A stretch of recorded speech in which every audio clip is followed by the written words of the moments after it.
What kind of dancing do you get your inspirations from? Is it the dancing that you actually learn during the class, or the dance that the teacher shows on the demo or on social media? And which one is it best for your development? Well, let's find out.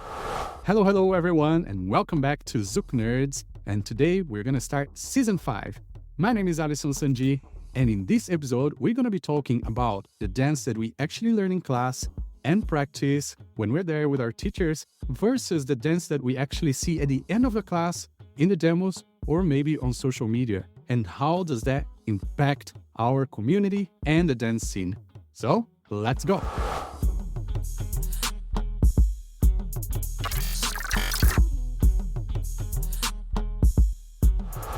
Hello everybody, and welcome back to another season of Zouk Nerds. My name is Adayl Iost and I, and today we're here with our co-host Gui Prada. What's up, people? How are you doing, Gui? Where are you right now? Still Washington, D.C., gonna be here for a while, and I am camping at someone else's apartment, still waiting for my place. Yeah, well, if you've been part of the Zouk Nerds for a while, I think this has become sort of a first question of every episode, because we travel so much that we never know where each of us are at the moment. And we have our next co-host as well, Adayl Iost. How about you? I'm doing good. I'm in Portland, Oregon, also camping in someone else's house until I find my actual house.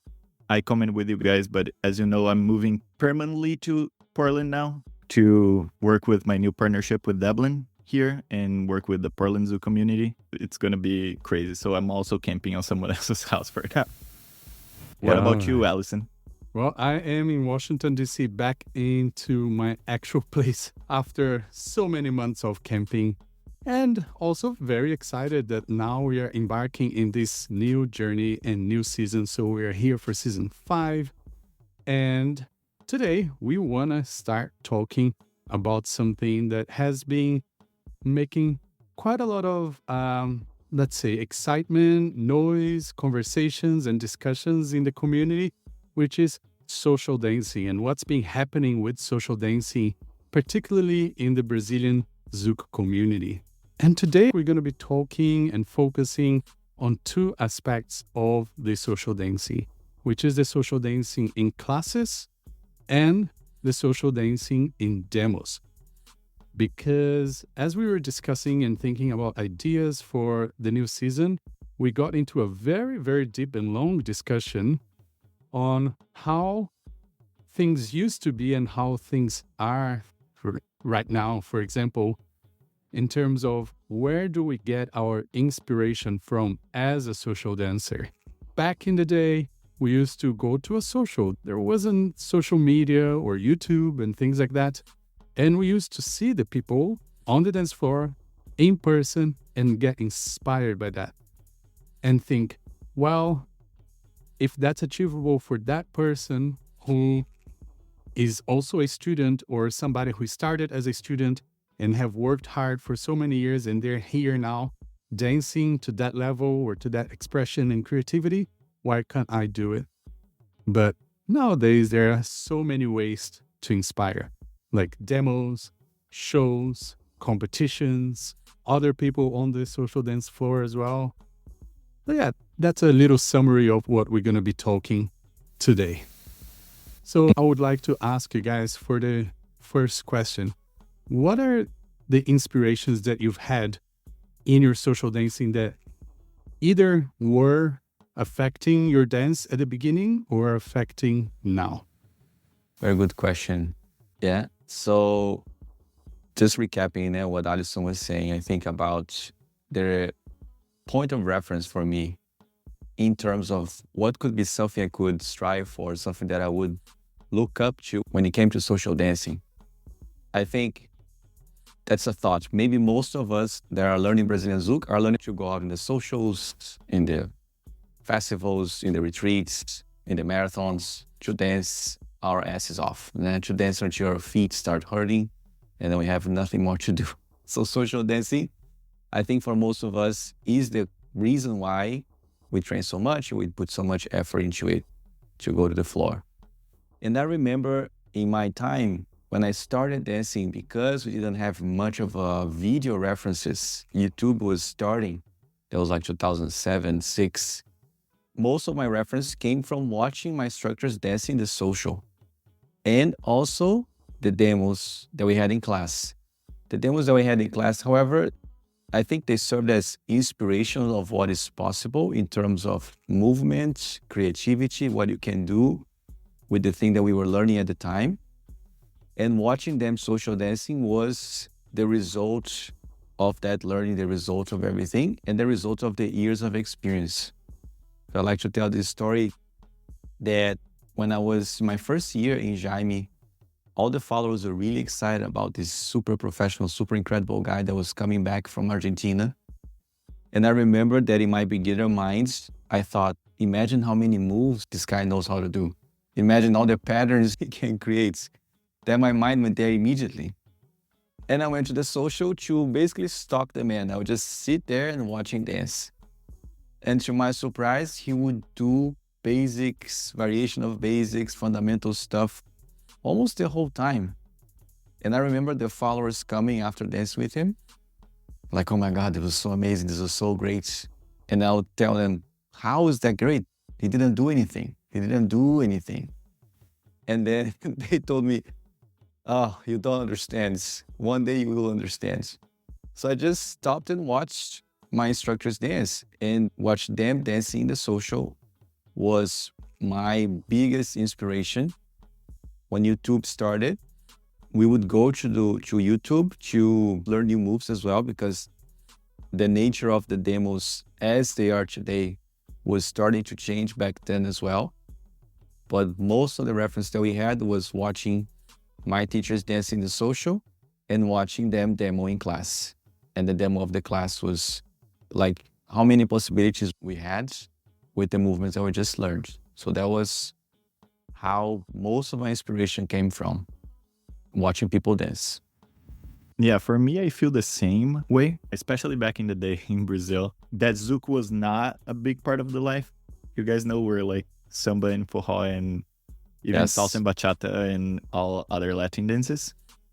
And for me, coming from a small town, the thinking of going to São Paulo and going to a social dance, and the many times that I went for even Semana da Cultura Latina, just to see what is happening on a big city social dance and see people on the dance floor, that I would do the same as Gui was saying. I would just go there for like an hour of the social. I would just sit on a chair and just watch people dancing to see like what is new on the scene that is not getting to us on a small city.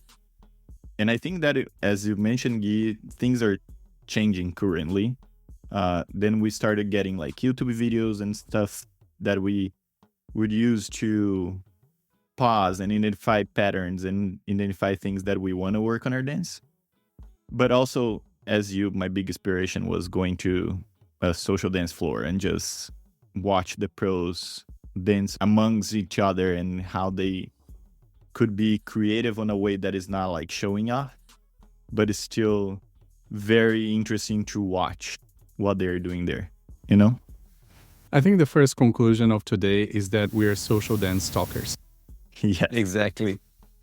Exactly. Mm-hmm. It's very interesting because for me, at the beginning, I was very, very much inspired by social dancing, so much so that I used to go to socials and sometimes not even get one social dancing. Not one. Because I'm so fascinated about the human connection, the human interaction, how people listen to music and how body moves and all of those things that are super fascinating to me, basically. So for me, the social dancing aspect was very much about the interaction and not the moves, which is something that when I became a teacher, I kind of thought it was a downside, and I saw that as something like, oh, I need to get better. I need to learn 200,000 patterns and I need to be on top of the coolest trends. But later on, when I finally understood what my passion was and what I wanted to share, I was then able to translate that to my social dancing, not only at the socials, but also in front of the students. Because I think this is a big problem that we have nowadays, where people are watching so many demos and so many competitions and so many Instagrams and YouTube that they're modeling a social dancing standard to something that is not a social dancing standard, right? A demo is more like a marketing material for the artist, for the event, for the community, but it's not necessarily a full representation of what you would be doing all night when you're dancing with multiple different people from different levels, different body and flexibility. And this is where I think we really want to deep dive in, because, for example, what is the difference between a demo for your students in a regular class that comes to your beginner's course or your intermediate course versus a demo that you do when you teach in a huge festival, or a demo that you do in maybe a Latin party that you are trying to introduce Zouk to? You know, it's something that in our schools, in our staff training, we always train our teachers to actually do different type of demos. We will ask them and say, hey, you and you, both of you go together, and now you're going to do a demo to inspire your level 2. And let's say level 2 had viradinhas, lunges, and elástico. So then the challenge is to make it fun, interesting, connected, and inspiring based on those 3 movements, or movements that are connected to this. Not spins, counterbalance, crazy head movements, or anything like that, because they're not even there yet. You know, let's talk a little bit more about this. How you think that teachers and students should be approaching this in a different way to help inspire the community to have more healthy, comfortable, and joyful social dancing all night. One thing that we discussed recently on one of our District Zoo conversations, and even here in Portland, I want to bring it back, is that question that we pose to ourselves of the demos in the middle of the class, not necessarily on the end of the class. Because what's the goal of the demo, right? Are we trying to demo what?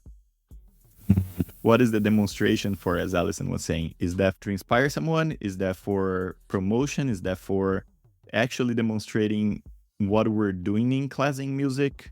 So what's the goal? I think this differentiation is really important to be in the mind of the students all the time, that not necessarily the dance with the most fancy and more patterns is necessarily the best demo for them to be inspired by. If our goal is to go to the social dance floor and have a comfortable dancing and be pleasant to everyone that we dance with and adapt to all skill levels that we want to do, I think there is differences on demos that the teachers can do to showcase that, especially on a more local setting that you have those students every single week with you. That is not just a one-off demo or something like that. Yeah, I agree. I agree with that. It's something, there's something that I consider too.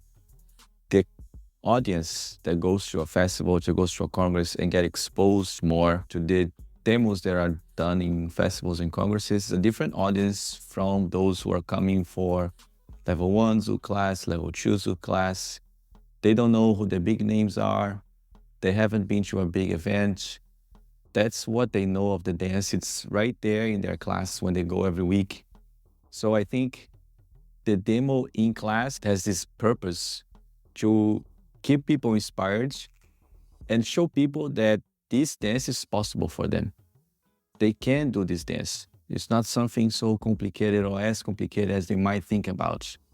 So I think the demo in class, because of the material that we are showing, because of how early it is in their journey, if we're talking about a beginner student, it's developing this skill as a teacher to take that little and showcase it in a way that people see it and have the same experience that I did when I was beginning.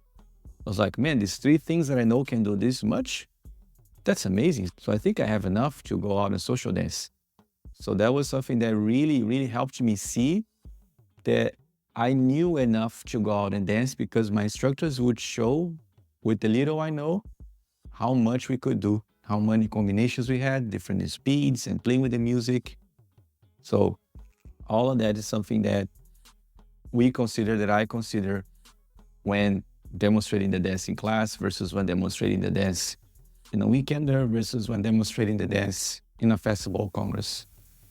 Yes, and to be clear, when we're talking about demo in class, we're actually not talking about the demos that we see now. We're talking about something that happens in the middle of the class as an inspirational... Like a boost. Yeah, an inspirational piece for them. So, for example, we're teaching viradinhas. In fact, last night I was teaching viradinha. And I was showing to the students that this is a viradinha, and this is also a viradinha, and this is also a viradinha, and this is also a viradinha. And then one of the students put their hands up and they're like, oh, so viradinha is like a concept? And I'm like, exactly. Viradinha to me is a concept. It's a family of movements based on a certain structure, just like Sotinho, just like many other movements in Brazilian Zouk or in other dance styles.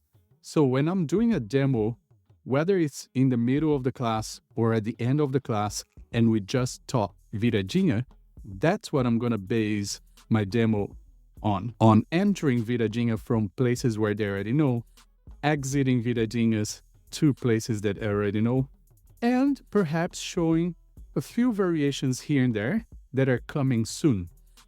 So being a little bit more confident in your own curriculum in your school, that will make it very easy for you to understand that.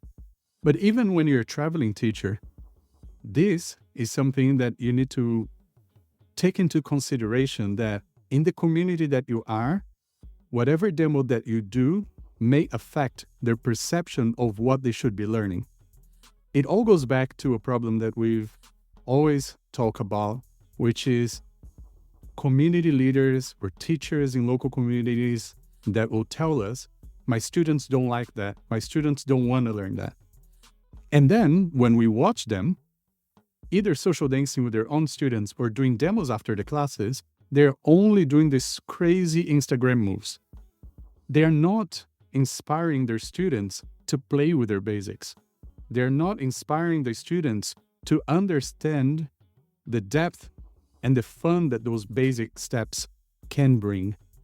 And that's where I think the inside of the lesson demo or the end of class demo, for example, in a weekender or in a regular class, they really need to be different from a marketing material demo, which could be at the end of a workshop or something like that.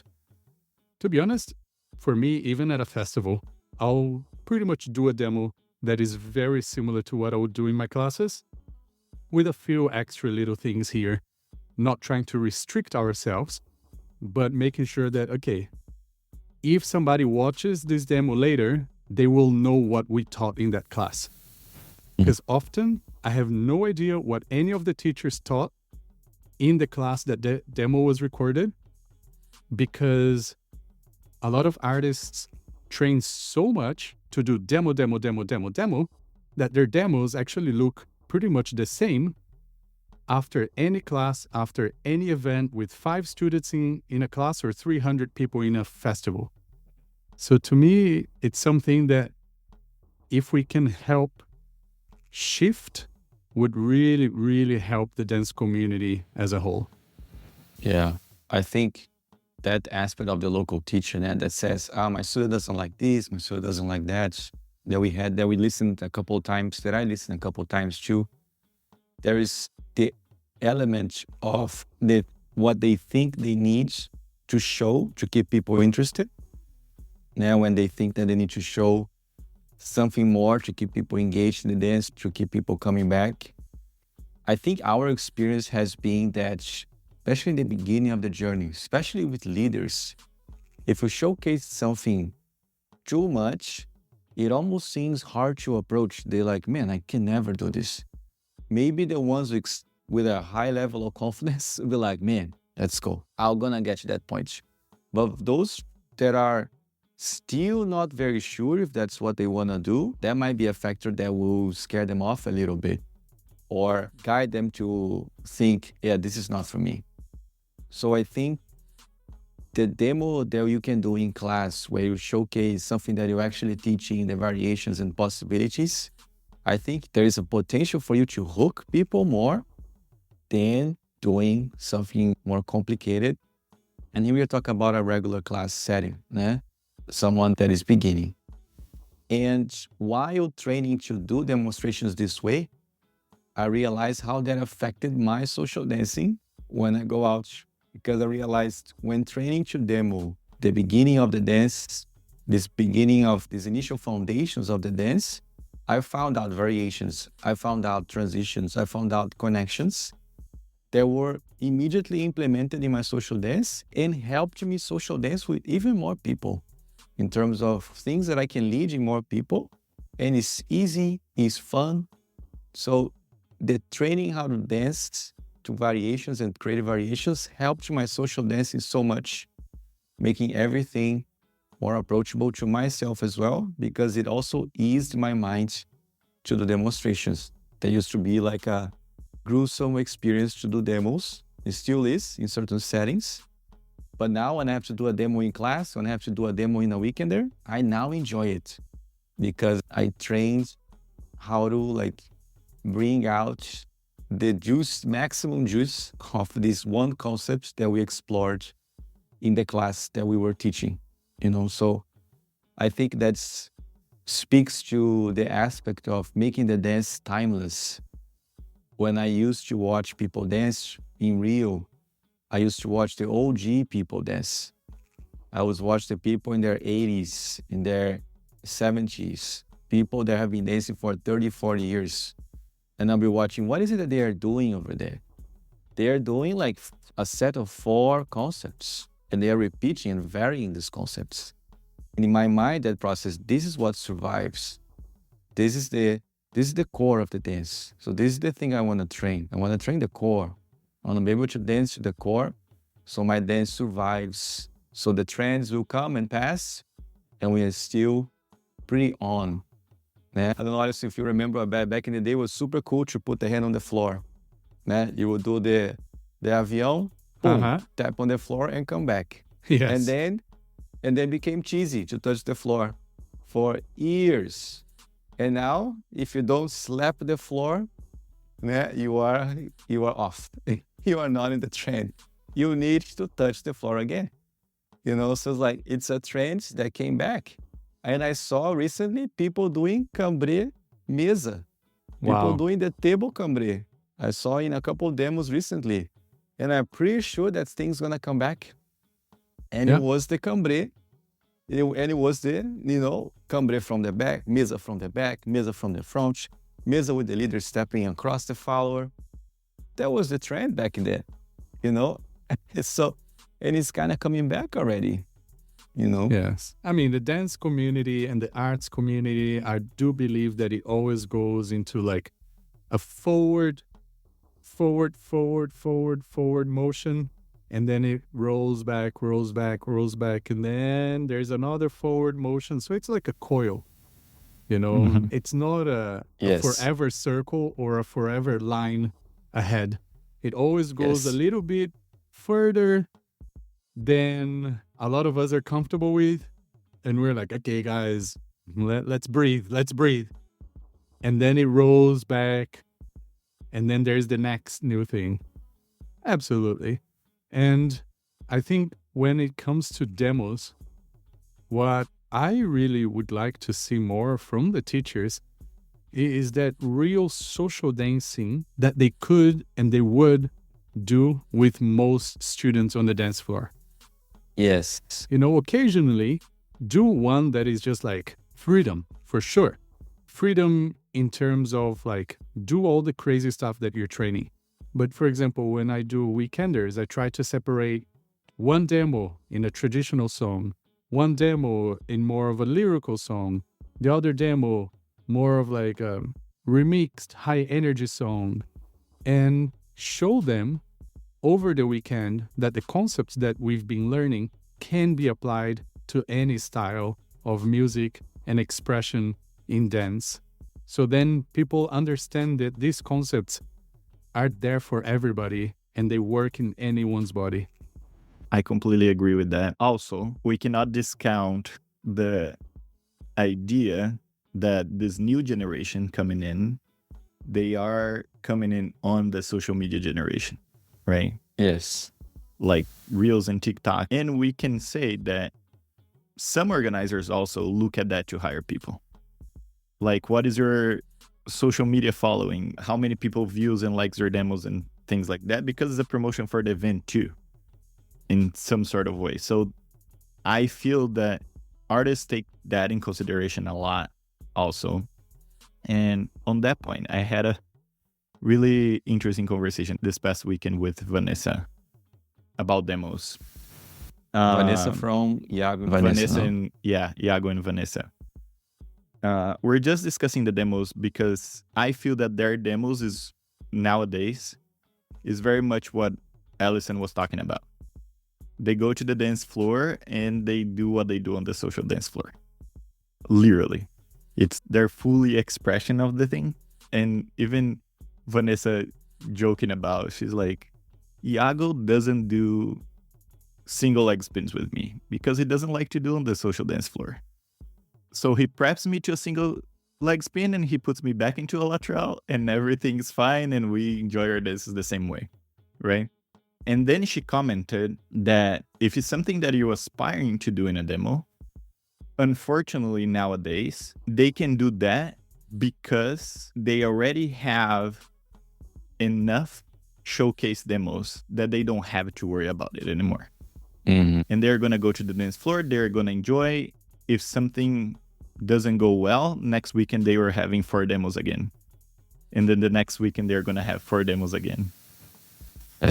So it's a thing that takes it off the responsibility of like, this is my shot to make it through this world of dance, to make my name and make a video being shared a lot and actually make their name to the world, which they already did. So there's not that worry on them anymore. And her advice was that you still need to, one demo at least, go all out. All your moves and everything, because that is going to be posted and people are going to watch that and say, oh, they actually can do things.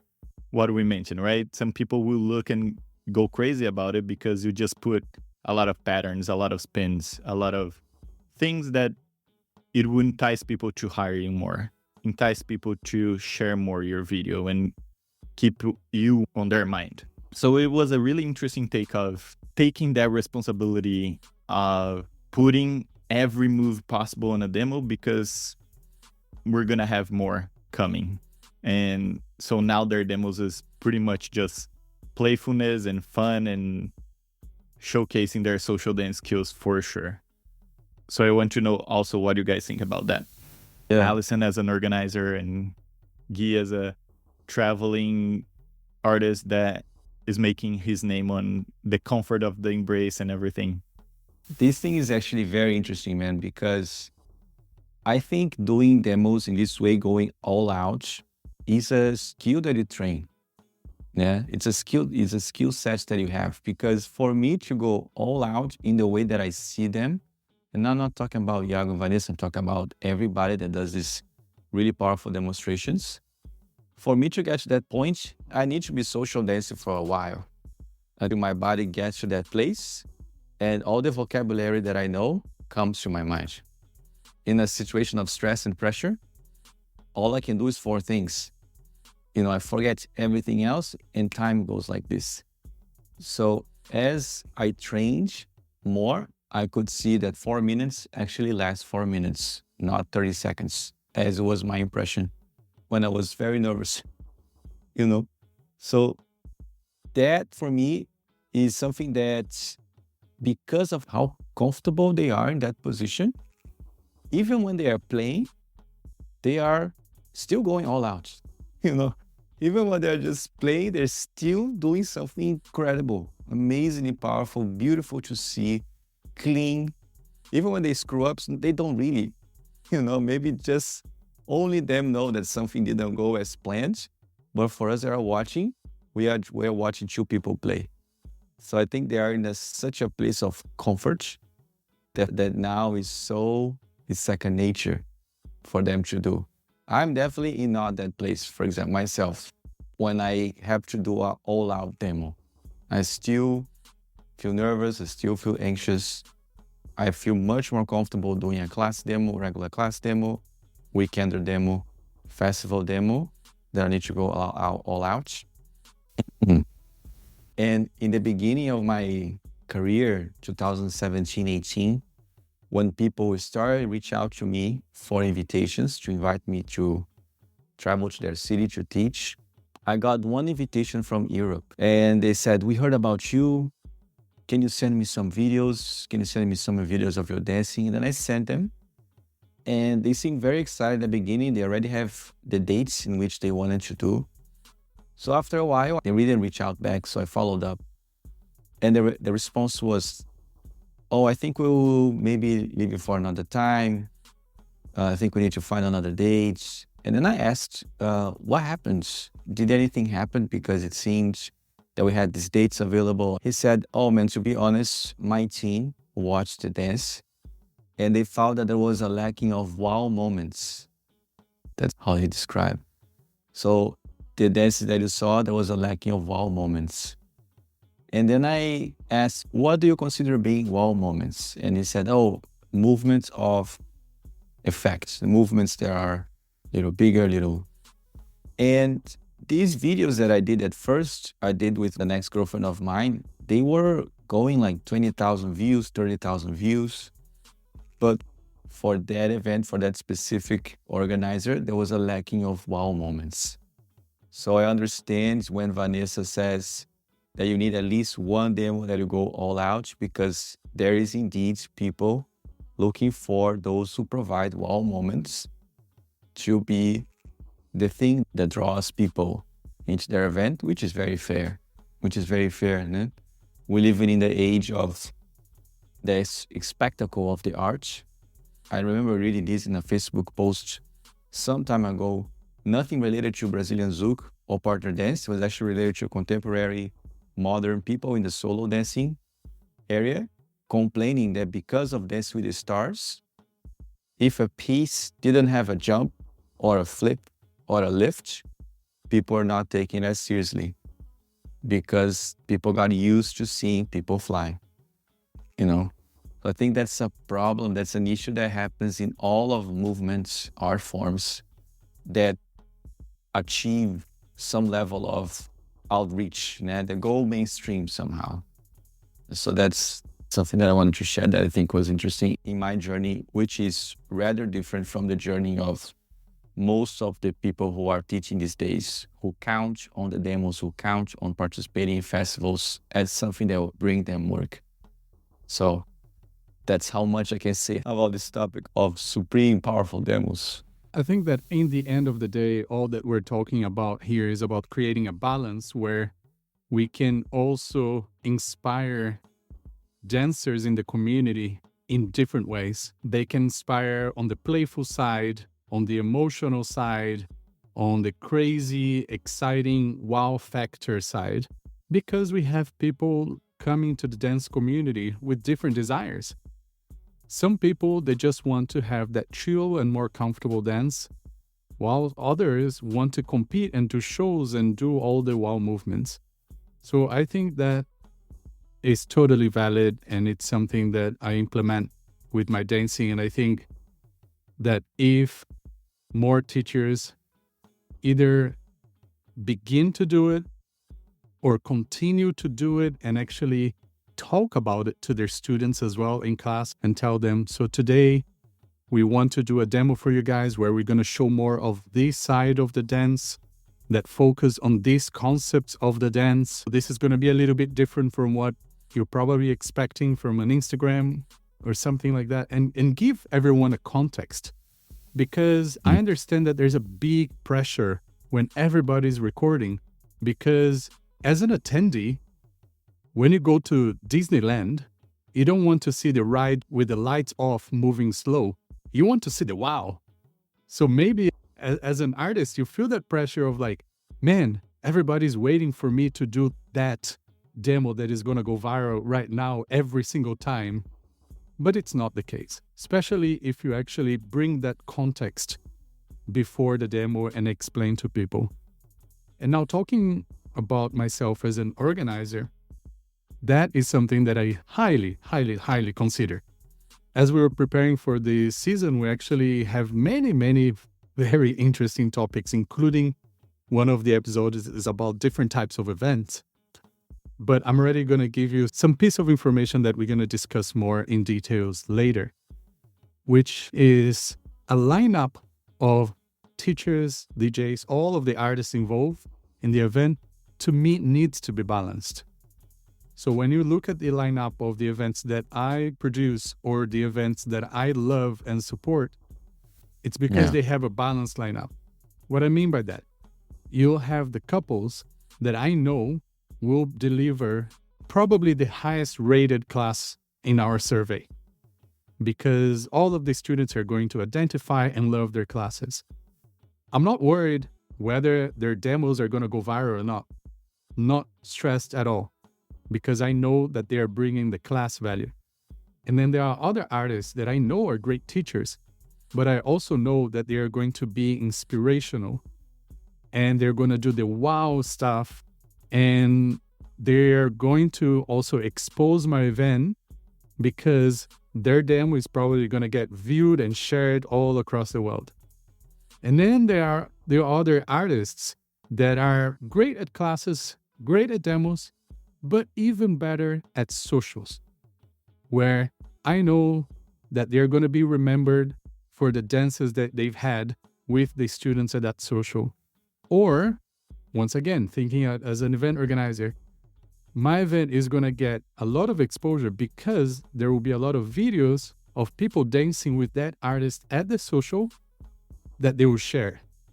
So I think it's very important for organizers to think about this, and stay tuned for another episode where we're actually going to be talking a lot about organizer and events.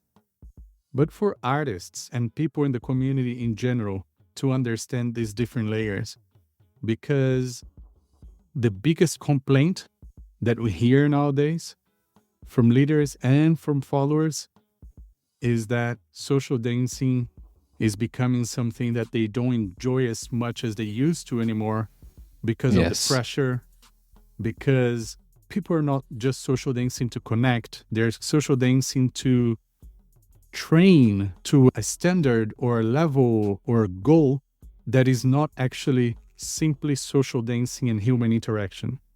They're social dancing and training and expressing themselves as if they were in front of 200 people. Whether they're competing or not competing, and you can see that. I don't know, but I can see that from far away because the tone in the body, the energy in the body, the facial expressions, I can see through that mask of like, this is a dance for us, or this is a dance for anybody who is watching. And it gives me the cringe. It really does. Yeah, man. Yeah, I've got some sad reports recently, like really recently, from people that I have known for all this time that I've been in the US, people that I have been friends with, that I've been teaching, that I've been learning from. And I have heard from these people that sometimes they leave socials angry, they leave socials sometimes frustrated. There was one that I heard recently that she left a social. She said, I almost sat in the car crying. I don't know if I could cry or if I would scream because for the whole moment that I was in the room, nobody stopped doing head movements. I was, for the whole time, horizontal or tilted in some form. The entire time. And she said, even when I asked, it still didn't work. I've been listening to these stories every time I talk to or reach out to someone to see how it is, especially now that I'm back, that I'm catching up with people. So yeah. I really, really appreciate when the follower gives me a prompt about the dance.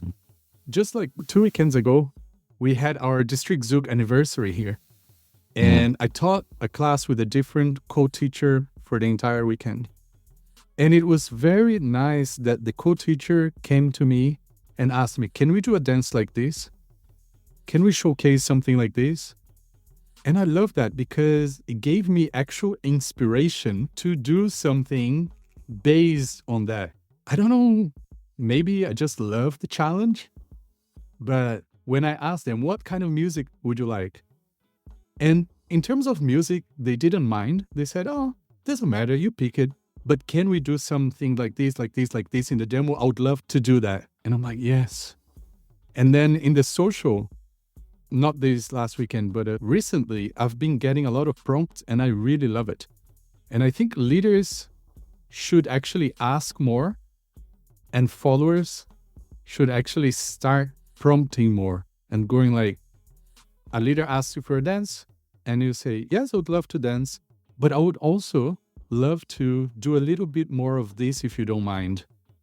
And then both of you actually get what you want from that dance.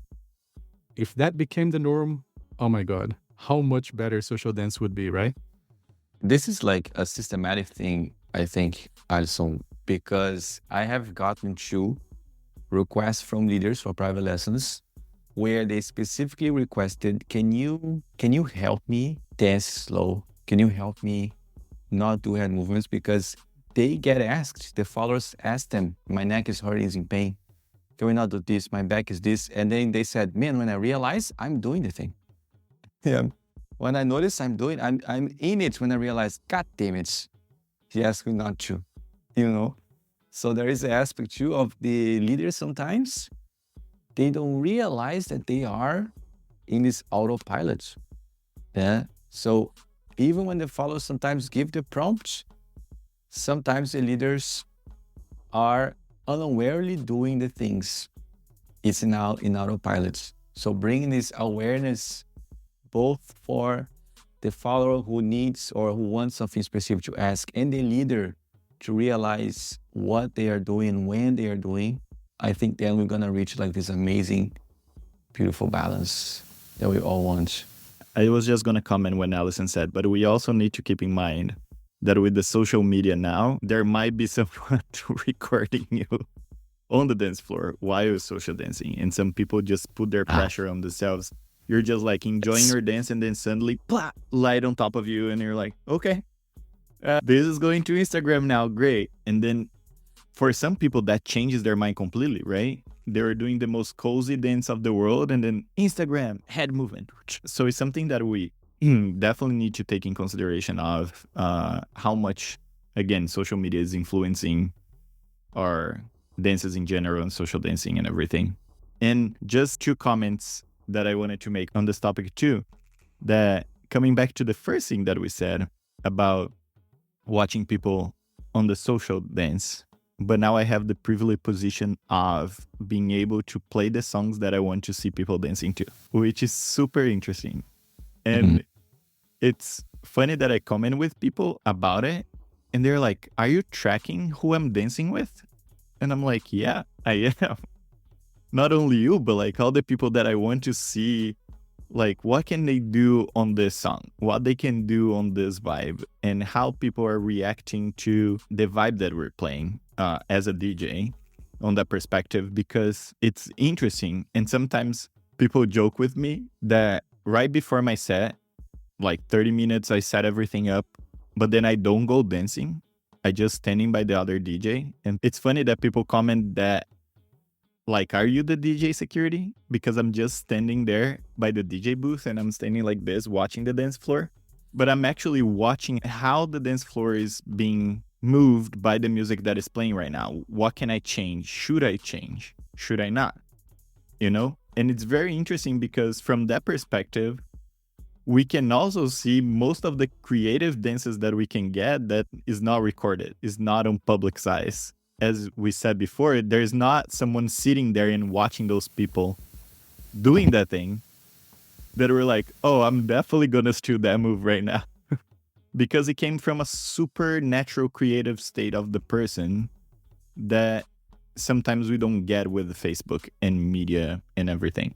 Also, and it's something that I wanted to pose a question for you all. How do we also balance the social dance? As we are saying, there's people that goes to the dance floor to train for things. And even more now, we've been seeing people going to the dance floor with the expectation of, I'm gonna only dance with the people that I'm gonna dance on the Jack and Jill tomorrow.